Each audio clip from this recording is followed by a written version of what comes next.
તેમાં ત્રણ કાળ હોય છે: વર્તમાન કાળ, ભૂતકાળ અને ભવિષ્યકાળ. એમ જ તે ઇંગ્લિશમાં ત્રણ મુખ્ય કાળ છે: present tense, past tense, future tense. આ ત્રણ કાળના ચાર ચાર પાર્ટ આપેલા છે. ચાલો તેના આપણે નામ જોઈએ. Simple present tense, continuous present tense, perfect present tense, continuous perfect present tense, simple past, continue past, perfect past, continue perfect past, simple future, continuous future, perfect future, continuous perfect future. આપણે હવે present ટેન્સના ઉદાહરણો જોઈએ. સારા goes to park by train. Sarah is going to park by train.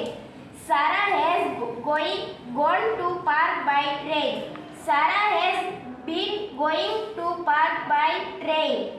ઉદાહરણો જોઈએ. Sarah went to park by train.